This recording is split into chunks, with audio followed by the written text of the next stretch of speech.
Is heaven real? Those who are convinced it is often point to accounts of people who say they've actually been there. For many, those stories are comforting, but they've also generated their fair share of skepticism. This is what heaven is really like, according to people who've been there.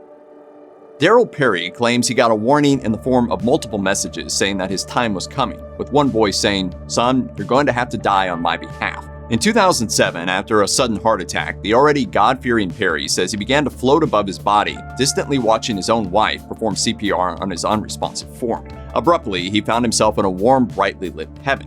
He says he was greeted by an angel named Gabriel, who appeared as a huge man with brown skin, dreadlocks, and immense wings. Gabriel never spoke, instead pointing to his own back, which Perry took as a sign to climb on. Gabriel then took Perry on a sort of piggyback sightseeing tour of heaven, where he saw relatives who had already passed on. Finally, he saw God, whom Perry describes as a bright light with no defined form. And throughout, Perry describes that he felt completely at peace, though he had previously been deeply reluctant to leave his wife and 3 children back on Earth. Eventually, Perry was revived and came back to our realm. Doctors warned his wife, Nikki, that her husband had suffered brain damage and might not be the same.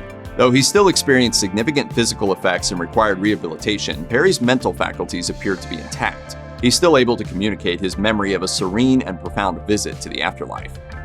Tales of journey through the afterlife have been around for centuries. Page through various manuscripts, and you'll find a series of knights, peasants, religious folk, and more being sent on the right path by their visions. This tale begins with Sir Owain, an Irish knight who's worried about his soul. He travels to St. Patrick's Purgatory, an actual pilgrimage site reportedly visited by Christians since the 5th century BCE. Writers have mentioned the spot as early as 1180 CE, when Owain's story was written down. In Owain's tale, he goes through a cave on the island into Purgatory. He finds himself in a great field, speaking to a group of 15 men dressed all in white. One says Owain should call on Christ if he's ever in trouble, which proves helpful later on.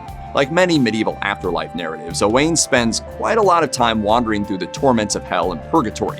Eventually, though, he reaches paradise, which is full of beautiful sights and sweet smells. 2 archbishops tell him that this is actually a fancy waiting room for heaven. They lead Owain to a mountaintop where he can just see the gates leading to the afterlife. The 2 men give Owain some heavenly food and then gently tell him to get out there and tell everyone what he saw. In one of the earliest examples of Irish vision literature, a man named Adamnan is given a taste of both heaven and hell. The vision of Adamnan was written down sometime in the 10th century and shares strong links with pagan accounts of the underworld. Adamnan's journey begins on the feast day of St. John the Baptist. He's picked up by his guardian angel and first taken to heaven. There he sees the city of heaven surrounded by 7 walls. Inside is God himself, sitting on a throne and surrounded by music and scents so beautiful that it all surpasses the human ability to describe.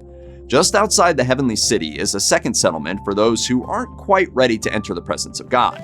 The city has 6 doors or gates that people must pass through on their way to their divine rewards.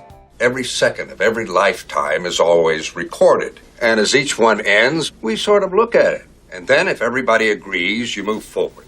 Some people need to be put on what sounds an awful lot like a celestial timeout, waiting until they've been purified enough to move onward. For many historians, this is a clear precursor to the medieval Christian idea of purgatory. A former skeptic, Crystal McVie, claims she went to heaven after a near-death experience nearly took her from this world. In McVie's case, that was pancreatitis that eventually led to respiratory arrest. According to McVie's account, she closed her eyes during a medical procedure and opened them in heaven. She says she saw angels and God, who was so overwhelming that she fell to her knees in awe. Human words failed to encompass her vision of the Almighty, who she says is best described as an overwhelming brightness that flooded all of her senses. McVie also says that angels emitted their own amber-colored light. They communicated with Crystal telepathically. Ultimately, God gave her a choice: stay in joyful bliss in heaven or return to her 4 children on earth. She initially chose to stay with God, she says, but the sound of her mother's voice ultimately changed her mind. Just before returning, McVie recalls in her book, Waking Up in Heaven, that God commanded her to tell them what you can remember. In 2008, Harvard-educated neurosurgeon Dr. Eben Alexander became suddenly and gravely ill after contracting bacterial meningitis. His descent into a coma was followed by something truly surprising. When he finally emerged from the coma, Eben recalls that he had practically no memory of anything from his life, much less a profound spiritual experience. I was out in this void of infinite, coal black, but with an orb of light. Eventually, he was able to communicate what he believed was a profound experience of visiting heaven. It began with what he called an earthworm's eye view in his book, Proof of Heaven. From this muddled subterranean state, Evan claims he ascended to a higher state of consciousness, accompanied by a white light and perfect music. Next, Evan says he entered the Gateway Valley, a hyper-real place full of colors beyond human understanding, constantly blooming plants, and millions of butterflies. At one point, he says that he rode on a butterfly wing with a beautiful woman who never spoke, but instead transmitted thoughts of unconditional love. He now maintains that there's no logical explanation for this experience other than the existence of an afterlife. Many researchers want more concrete evidence, but Evan may not be able to supply the necessary data to push it out of the realm of religion. Paul the Apostle is one of the towering names of early Christianity. After his conversion in the 1st century CE, he went on to found several Christian communities throughout the Roman Empire. That conversion was reportedly touched off by a visitation from Jesus himself, as related in the book of Acts. Christ appeared as such a bright light that Paul was struck blind for 3 days. Paul's meetings with the divine didn't seem to stop there. In several letters to Christian enclaves, he relates other visions, including visits to a complex heavenly afterlife. In one letter, Paul claims that God appeared to him as a small child who took him to all 10 levels of heaven. The 3rd level is pretty high up, he says, but you can see earth from there. Angels hang out on levels 4 and 5, while the 6th heaven is full of light. As the levels grow higher, his descriptions become vaguer and more esoteric. He also writes that heaven's got golden gates and an unidentified greeter at the entrance. Turns out that Paul isn't alone in his visions of paradise. There are numerous accounts of people who have beheld heaven and even gone there, from Enoch to Moses to the author of the Bible's Book of Revelation, John of Patmos. After being hit by a car, Tennessean Priscilla McGill recalls sitting peacefully on a cloud in light and peace and calm. It was a welcome change from a short time earlier when the vehicle that struck her had caused several broken bones, lacerations, and internal injuries. Because of the accident, McGill spent months in the hospital, where her heart stopped beating on multiple occasions. During the moments when she coded, Priscilla says she was whisked away to a beautiful afterlife. On one of those occasions, she recalls seeing, like many others, lush fields full of flowers and departed loved ones like her own mother. McGill also remembers speaking to her spiritual mother, who broke it to her that Priscilla still had to go back to Earth. While some point to the strength of the painkillers that McGill was given during her hospital stay as one explanation for her visions, she's adamant that they came from a divine source. She also says that she feels obligated to tell her story and ask everyone, is your heart right? Drathelm, by all accounts, was an ordinary man. He was a regular Anglo-Saxon living in the north of England, probably sometime in the 7th century CE. Like many medieval folk, however, he eventually became sick with a serious illness and appeared to die. What really happened, the chronicles say, was something else entirely. According to the Venerable Bede, the 8th century monk who wrote down Drathelm's tale in his Ecclesiastical History of England, the dead man suddenly recovered, frightening everyone in his household. He scared them further by relating his tale of visiting the afterlife, heaven included. First, however, was a tour of hell led by a man with a countenance full of light who didn't speak to Drathelm. Eventually, the duo made their way to heaven, a place of intense light and numerous flowers. This wasn't the main show, it seems, as Drathelm saw a higher-level paradise with even brighter lights and beautiful singing.